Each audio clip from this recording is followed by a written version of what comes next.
Kapag Nako. connected sa internet yung makina at yung malicious code na yon ay connected sa isang hacker, pwedeng i-access ng hacker yung makina mismo at baguhin yung running score and therefore babaguhin niya yung resulta ng eleksyon. That if you will speak very loudly about the war, you He's can. not speaking loudly. He's not speaking loudly. Your country's in big trouble.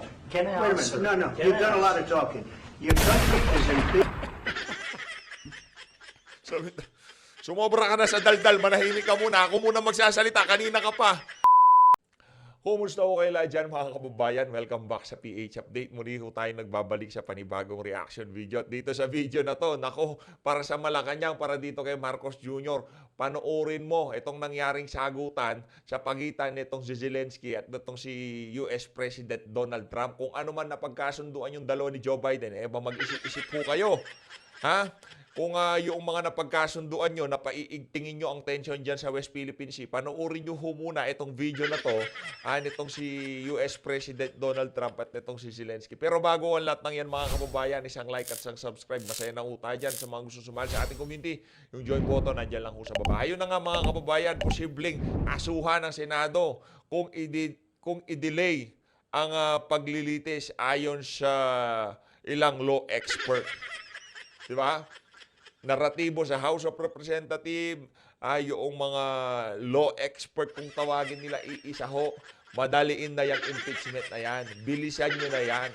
Mainstream media, mga congressman at yung mga pwedeng bayaran ng administrasyon para pressurein itong Senado para umpisahan na as soon as possible yung impeachment na yan, talagang in full swing ho ang ginagawa nilang ang pang-pressure dito kay Chis Escudero. Simple lang naman. Actually, sang-ayon tayo dun sa sinasabi nitong si Chis kasi nandiyan na yan Ano pa pong magagawa natin? Ang issue na lang na dapat lutasin yung mga petisyon sa Korte Suprema. Kung valid nga ba yung ika-4 na impeachment. Baka impeachment, tayo ng trial. Sabihin ng Korte Suprema, naku, mali yan. Dapat doon sa unang impeachment pa lang, tapos na. Dapat yun ang pag-usapan. Hindi yung pangalawa, pangatlo, pang-apat. Pang-apat, yung pang-apat pa lang ang tutugunan nitong mga walang yang congressman na to. Sinabi, isang impeachment complaint kada isang taon. Naka-apat na ho yan. Ibig sabihin yung pangalawa, pangatlo, pang-apat, invalid na ho yan. Para sa atin, kahit di tayo abogado. Base ho yan sa mga abogadong narinig natin. Pero huwag kayo magalit sa akin, magalit kayo sa kanila. Kung mali tayo, kasalanan nila. Eto.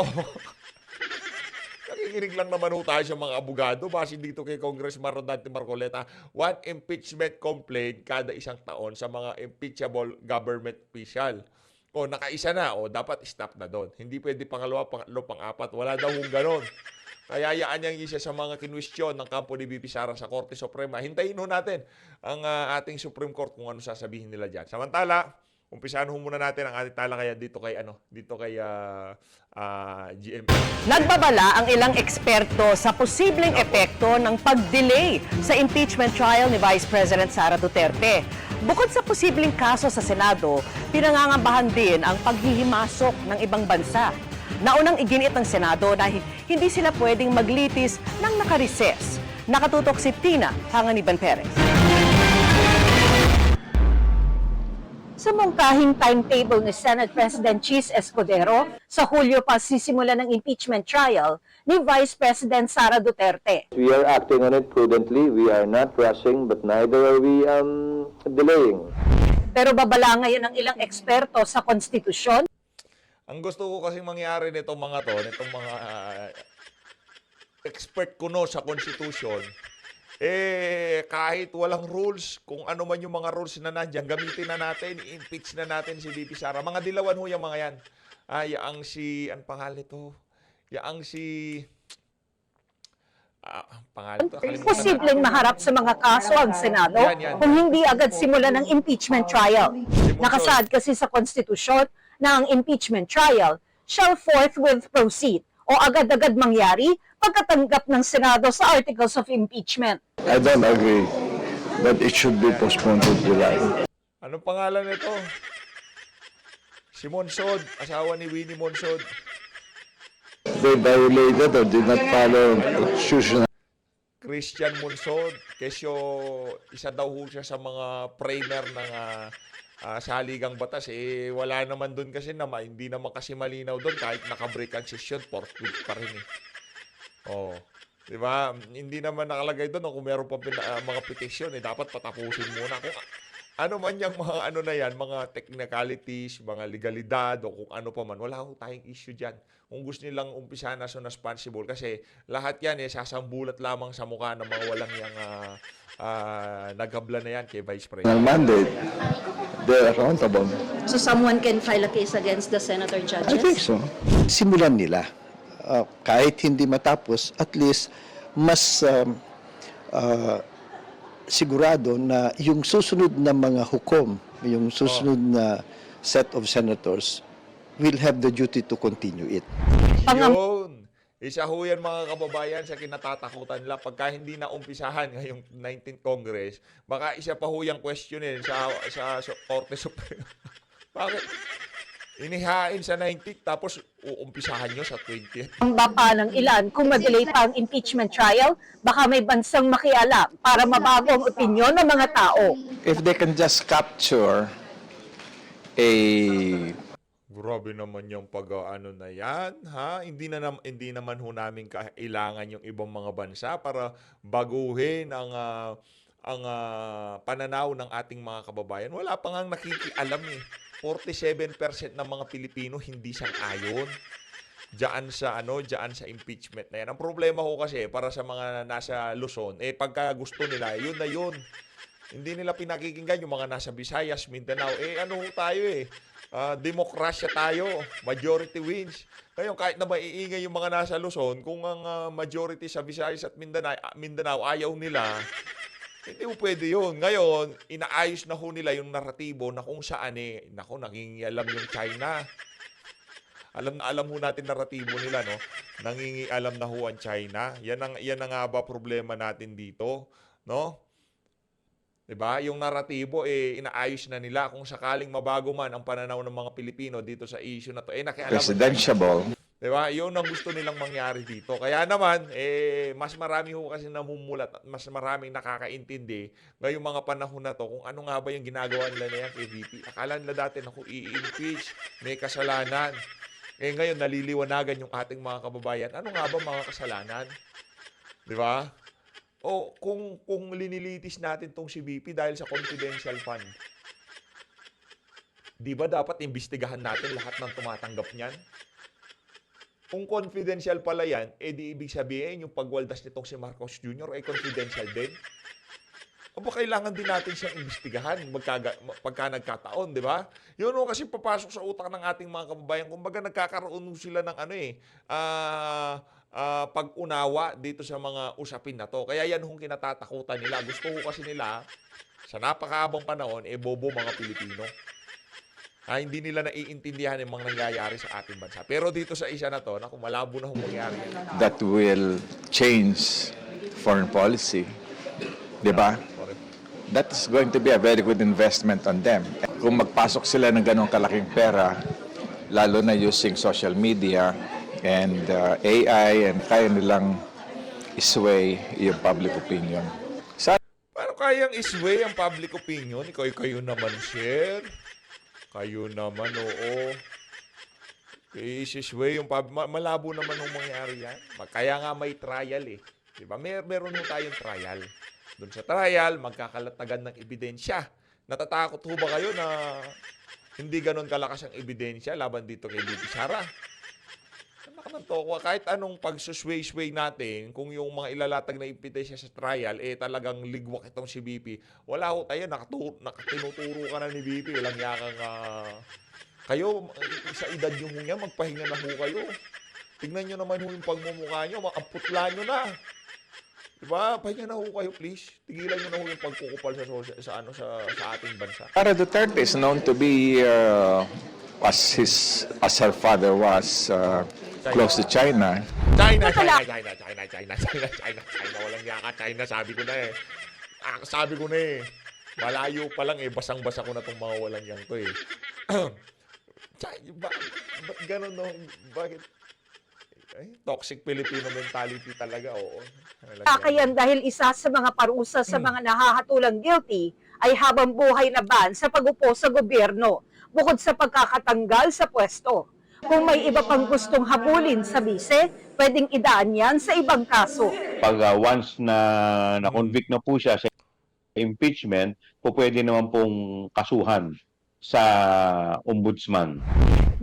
Anak na to ko. Ibig sabihin, walang accountability, gano'n. Talagang impeach lang siya para di makatakbo. Ngayon, kung gusto niyo siyang kasuhan, sa ombudsman, kung gusto niyo siyang panagutin. Pero wala akong accountability dyan sa ano na yan. Purely political para hindi makatakbo si VP Sara. Kita niyo ho yun mga kababayan, umamin na ho itong si Joel Chua na wala naman ho talagang accountability o kung ano mang hinahabol nila dito kay VP Sara dyan sa impeachment na yan. Dahil walang kulong yan, di lang siya makakatakbo sa 2028. Maliwanag pa ho sa sikat ng araw na talagang ang pakay lang ng mga tao na to para lumpuhin itong si VP Sara at di na makatakbo sa 2020. Pero malabong mangyari yan. Ngayon pa nga lang, di pa nag-uumpisa. Kabado na kayo eh. Diba? Bukod sa bise, may ibang politiko rin umano ang makikinabang sa delayed trial. Yung impeachment will also be a good opportunity for some people to become presidentiable. Diba? Sisikat sila. And maybe some of them want that to happen closer to the 2028 election. Sir, pahinga ka na. Last mo na yan ha. Last mo ng... Ano yan? Last mo ng TV appearance. Wag na ko kayo magpa-interview. Di ko namin maintindihan kung saan nyo hinuhugot yung mga ano nyo na yan. Yan ba yung mga law expert na kung tawag? Anak ng tokwa. Law expert? Rather than now. Ay, kung yung mga itsura na yon, yun yung mga tinatawag na law expert. Ayaw ko na maging law expert. Ayaw ko na mag-abogado. Habang wala pang trial, ay tuloy Di ba nahihiya yung mga ibang law expert pagka nakikita nilang nagsasalita yung mama na yun? Anak ng tokwa. Ano daw? Ano pakialam ng China sa atin? Sa totoo lang ha, interest lang ng China dyan ha, sa atin. Ito ha, yung West Philippine Sea. Meron ho talagang doon. Meron ho talaga silang interest doon. Pero para pakialaman ng politika, ipagtanggol si VP Sara. Ako. Sa dami ng pera ng administrasyon na to, kung mangyari man yun, malalaman nyo. Ang problema nga dito dito sa administrasyon na to, bago nyo punahin ang posibleng mangyari dyan sa impeachment na yan, tignan nyo na lang yung mga nag-heart react dyan sa mga post ni Marcos Jr. Puro trolls. Yung talagang literal na gusto nilang i-shape ang public opinion. No? Talagang ang daming heart nito. Mahal na mahal siya ng tao. Pero ang problema, yung mga ordinaryong Pilipino, linalabanan yung mga trolls ni tama. ang paghahanda ng House Prosecution Panel. Tutulungan sila ng binuong impeachment secretariat ng Kamara. Para sa GMA Integrated News. Ayun na nga mga kababayan, dito sa bahagi ng video natin na to, rektaho muna tayo. Ito. Yan ho ikuha noong naispatan na merong black eye itong si Lisa. Ayun, para sa mga nagtatanong, PH, bakit yung si Coco Pimentel apurang-apura sa impeachment?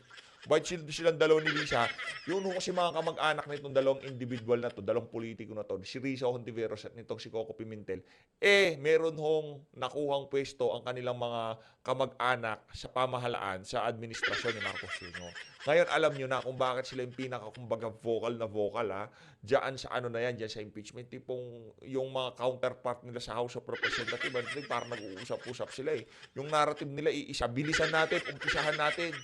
Para kahit pa paano yung mga iniisip nilang maging problema paano yun?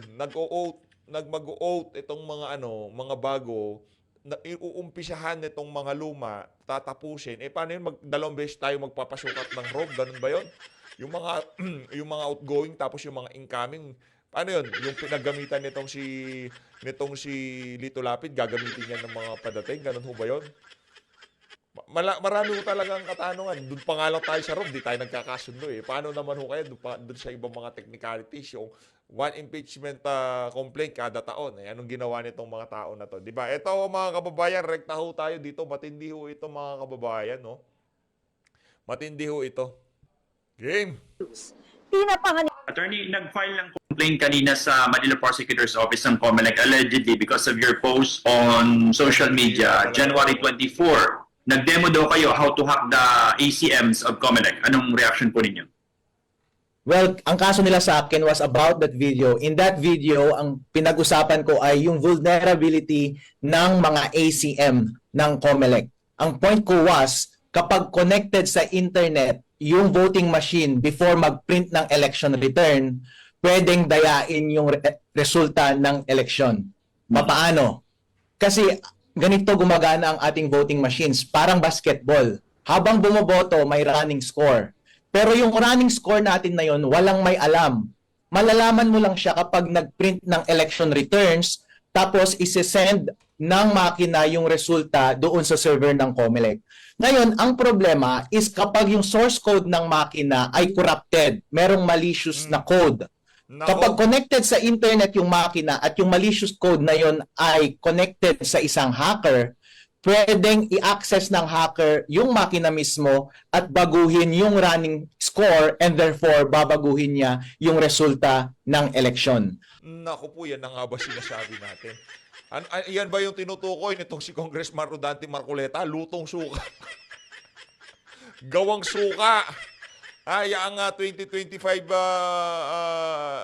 senatorial election, dandil na talaga. Ito, ganito lang naman ho yan mga kababayan. Imbis na dapat ho sana pasalamatan ng COMELEC, etong si attorney, ang ginawa ho nila, kinasuhan ho nila, cyber libel. Mali ho ata yung naging tugon na yon ng COMELEC dito sa mga isiniwalat na to ni attorney. Dapat kung merong vulnerability, ang sistema, yung mga nakakasilip. Sa Amerika ho kasi ganyan sa ibang bansa, talagang mag-hire pa sila ng mga hacker para subukang hanapan ng butas yung mga sistema nila.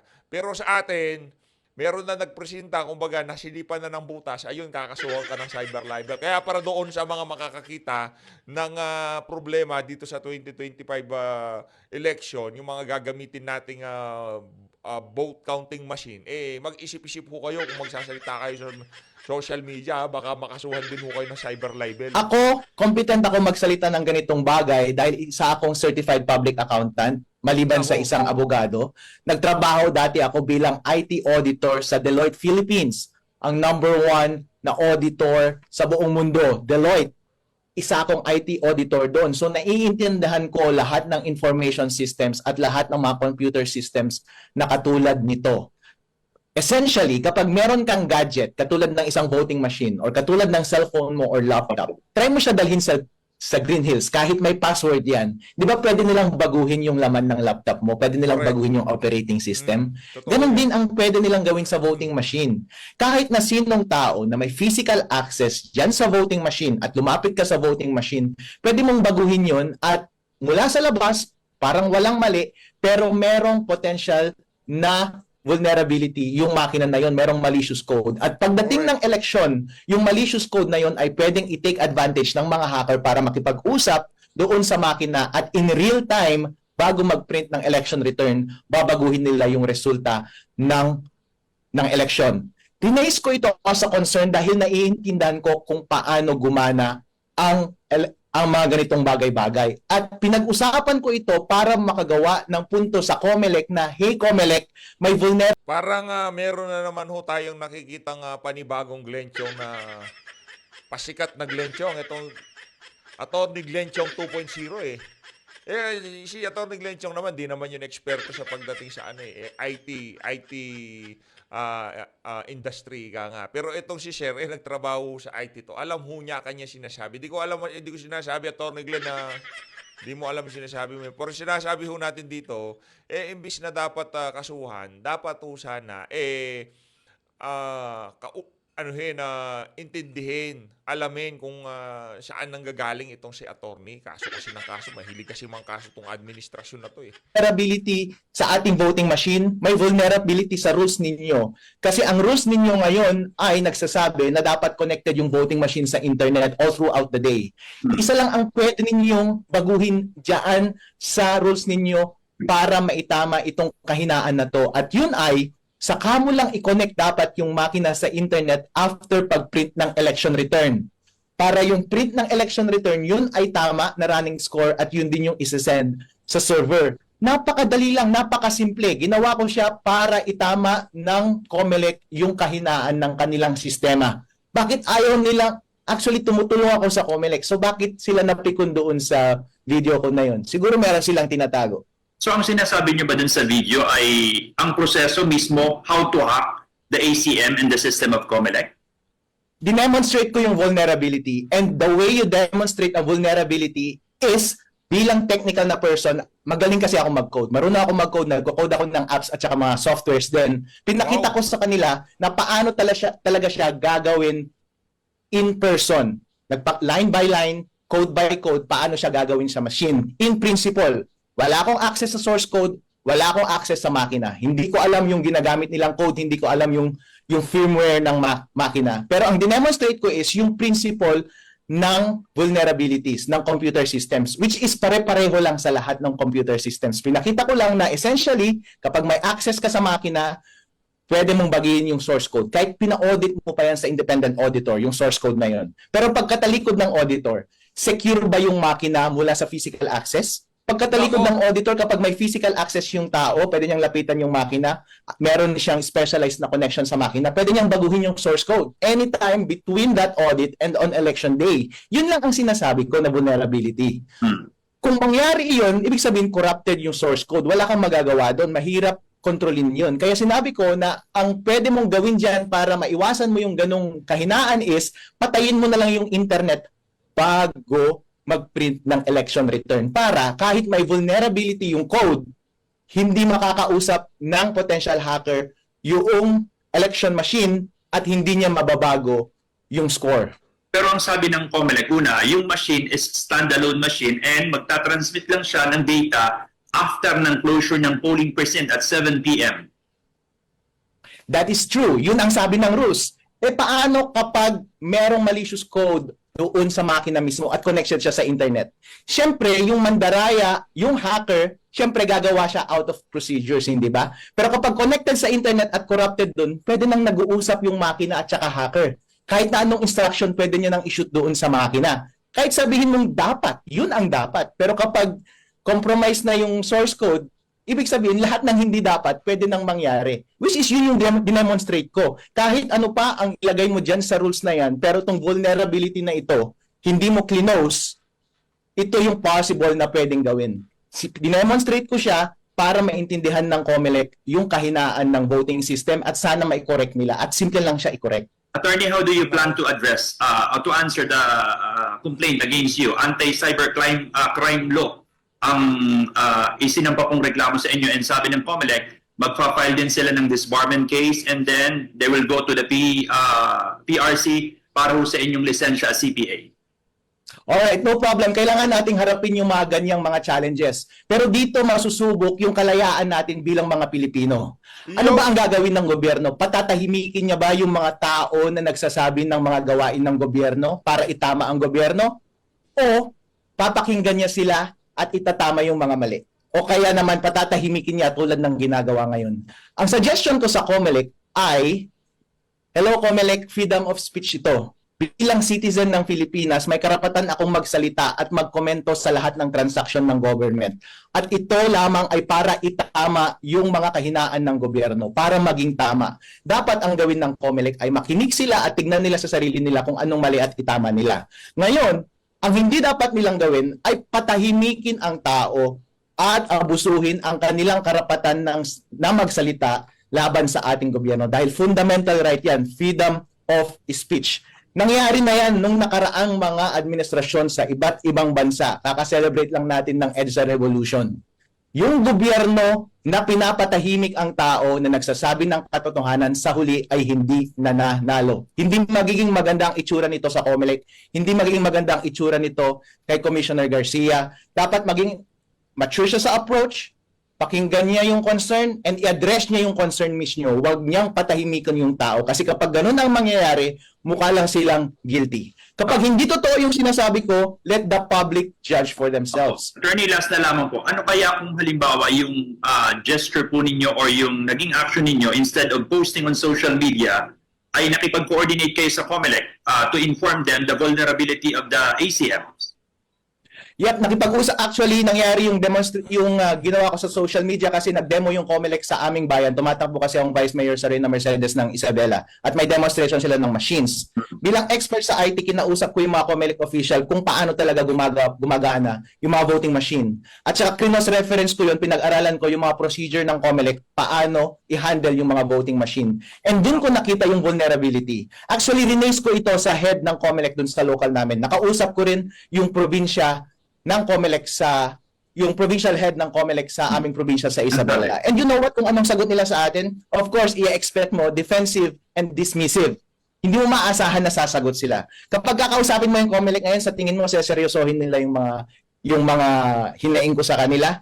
So, ang tanging paraan lamang para mapakinggan ang mga bagay-bagay na magpapatama sa ating gobyerno ay ang karapatan nating magsalita sa harap ng publiko para ang taong bayan ay mabigyan ng impormasyon at sana yung gobyerno natin magkaroon ng konsensya. Yun.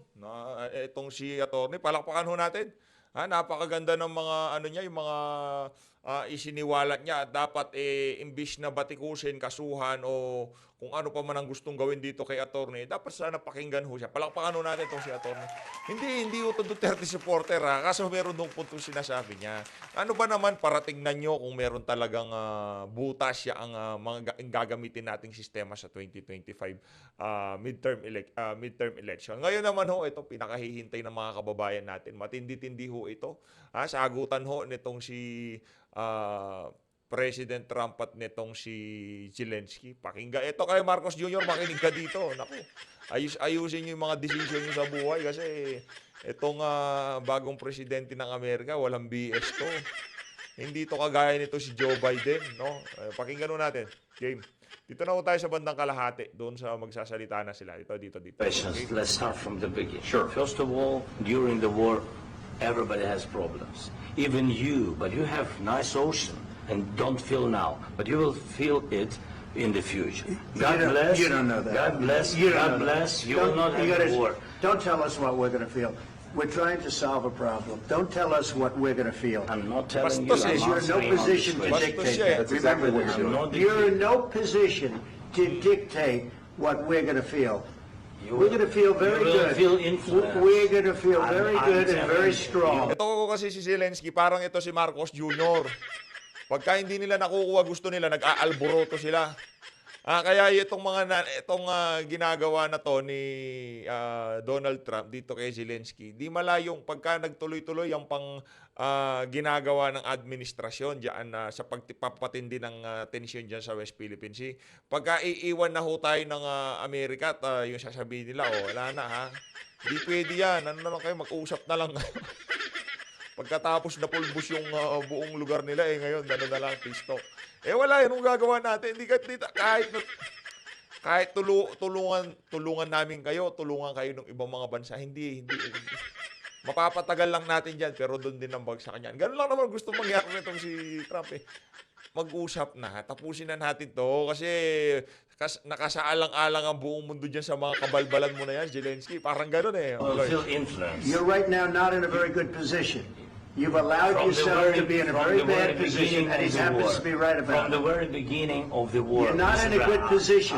You don't have the Imagine, bumisita ka na lang sa bahay ng may bahay, nang hihingi ka ng pabor, tapos makikipagsagutan ka ng ganyan. Yan yung mga, narcissist. Lahat na lang, tama sila, lahat ng ginagawa nila. Yan cards right now. With us, you start having Not playing cards. Right now, you don't. I'm very You're playing serious, cards. Mr. President. You're I'm playing very cards. serious. You're gambling I'm the with the president lives of anymore. millions of people. You think- You're gambling with World War III. What do you think You're about? gambling with What do you World think War about? III. And what you're doing is very disrespectful to the country, this country. That's with back all to you. respect to your Far country. more than a lot of people said very they respect. should have. Nagsasalita si Trump Nagsasalita si Trump. Ang gagawin mo lang manahimik, papakinggan mo sasabihin niya. Makiusap ka ng maayos. Kailangan ko pa ng bilyong-bilyong dolyar para labanan itong bansa na to. Mantakin mo ikaw na nakikiusap, ikaw pa nakikipagtalo. Akala mo mawiwin mo ang tawag dito, opinion ng international community dyan sa ginawang pakikipagtalo na yan kay Donald Trump. At ang matindi ho dito, kinampanya ho nitong ama na to si Joe Biden. Nung nanalo itong si President Trump, ano ka ngayon? Diba? Yan ang problema dyan. Kaya yung mga yung mga sumusuporta kay Marcos Jr., yung mga nangangampanya, tawag dito, nagtatanggol. Alam nyo nang mali yung mga kabalbala na ginagawa niya. Mali talaga yung mga desisyong ginagawa niya sa ating bansa. Pero still, pinagtatanggal nyo pa rin. Hintayin nyo lang manalo si VP Sara. Ganitong senaryo ang makikita natin dyan. Thank you once. A lot of times. No, in this Even entire today. meeting, you said thank Even you. today. You went to Pennsylvania and campaigned for the opposition in October. Offer some words of appreciation for the United States of America and the president who's trying to save your country. Please, you think that if you will speak very loudly about the war, you He's can... not speaking loudly. He's not Yeah. speaking loudly. Your country's in big trouble. Can I Wait a answer? minute. No. Can You've I done a lot answer? of talking. Your country is in big Sumobra ka na sa daldal, manahimik ka muna. Ako muna magsasalita, kanina ka pa. Ang hina lang ng boses niya, hindi naman sumisigaw eh. Oh, pwede ako, hindi. Huwag ka, kanina ka pa dumadakdak, ako muna. big trouble. I know. You're not I winning. know. You're not winning this. You have a damn good chance of we are coming out staying, okay because of Mr. us. President, we are staying in our country, staying strong from the very beginning of the war. We've been alone, and we are thankful. I said thanks You haven't in been this allowed. cabinet, You and haven't not been only allowed. in this We cabinet. gave you, through I this said stupid thank president, $350 billion. You voted We gave for you your military equipment. $300 billion ang binigay ng Amerika. Naku, yung pondo na yun, baka kaya ng solusyonan yung kahirapan sa buong mundo, no? $300 billion so hindi million, billion dollars. Para saan? Para sa bahay ng mga official sa Ukraine, kagaya nitong si Zelensky. Balitaon natin, lumubog kayamanan nitong mga nitong mga official sa yung mga general, yung mga high-ranking military officer, yung mga nakapaligid dito kay binubulsa lang daw. Tapos yung mga equipment, ibinibenta sa black market. Kaya pala talagang di mananalo. And you men are brave, but they had to use our military. If you didn't have our military equipment, Pagka tinulak na ho kayo ng ganon, may iba na yun. Manahimik ka nga kanina ka, visit ka kanina ka pa. if you didn't have our military equipment, this war would have been over in 2 weeks. In 3 days, I heard it from Putin. In 3 days. This is something Maybe new. less. In 2 weeks. Of course, yes. It's going to be a very hard thing to do business like this. I tell you. Just say thank you. I said a lot of times to American people. Accept that there are disagreements, and let's go litigate those disagreements rather than trying to fight it out in the American media when you're wrong. We know that you're wrong. But you see, I think it's good for the American people to see what's going on. Hindi lang ho yung mga Amerikano ang magbebenepisyo diyan sa na yan. Diyan sa nangyaring pag-uusap nitong si Zelensky at nitong si President Donald Trump. Diyan sa media na yan. Nakita ho nila kung ano nga bang mga kabalbal na nangyayari diyan sa ginawang pagkonsinte ni Joe Biden dito kay Zelensky. $300 bilyong dolyar ang binuhos nila diyan sa gulo na yan. Para saan? Para saan? Pero kung kaya naman palang idaan sa diplomasya at pag-uusap, saan ho sila napunta? Ay, napakatinding halimbawa ho niyan para sa mga talagang nag-uurat dyan sa issue ng China. Yung tipong gusto nila talagang pukpukan na. Yung gera na, yung digmaan na talaga yung mangyari dyan, di ba? Sugurin na natin sila.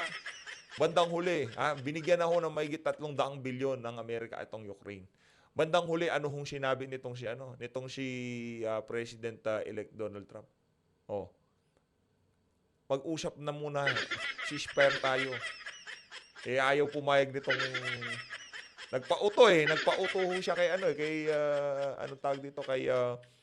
Biden napakarami hong bansa ang bumaback up diyan sa gulo na yan.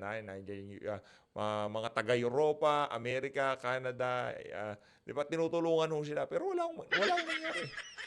Sino naging biktima dito? Sila. Yung mga kababayan nila pinulbos ang buong Ukraine. Para saan? para doon sa interes ng nagdang administrasyon sa Amerika. Mag-isip-isip po tayo mga Pilipino. Kung meron ho kayong nakikitang propaganda sa social media, wag ho kayong basta-basta maniwala. Gusto nyo, bandang huli, sasabihin sa atin ng bansang Amerika na inaasahan natin na magtatanggol sa atin. Ganito sasabihin nila, ceasefire, usap muna kayo. Pag-usapan na lang natin to. Sa tingin nyo, magpapayag pa ba kaya ang mga Pilipino noon kung sakaling nangyari yun? Tipong talagang marami nang nagurgur, marami nang nasira, marami nang nasaktan. Ha? Ito kasi bangag din ho ito, itong si Zelensky. Bangag na rin ho yan. Kaya siguro yung mga ari-arian niya nabili dahil sa kaguluhan na yan, hindi pa sapat. Kaya gusto pa rin ho niya ng manghingi ng karagdagang ayuda sa Amerika. Pero itong si President Donald Trump, hindi naman ho yun madadala sa bulhan eh. Hindi naman ho siya basta-basta madadala sa bulhan. Kaya tama lang ho yung nangyari na yan. Namulat ho ang sambayan ng Pilipino. Hindi porket sinabi ng isang bansa na susuportahan kita, ganito gagawin natin. Tutulungan kita, bibigyan kitang ganito, bibigyan kitang ganyan. At the end of the day, ang sasabihin sa iyo ng bansang tumutulong sa iyo na yon, wala, hindi ka mananalo eh. Paano ba yan? Mag-usap na lang kayo. Pero yung bansa nila, walang nangyari. Kumbaga malinis, yung tipong hindi naapektuhan sa kaguluhan. Pero bandang huli, sila rin magpapaatras sa inyo. Kaya isip-isip po tayo mga Pilipino. Kung sino man na nagpapainit dyan sa issues, dyan sa mga issues sa West Philippine Sea, ano ho kayo? Panuorin nyo ho ng maigi ang pag-uusap na yan. Itong si Zelensky at itong si President Donald Trump. As always, maraming salamat po sa pag-support sa PH Update. Mag-ingat po kayo lahat. Mahalin natin ng Pilipinas. Maraming salamat po mga kababayan.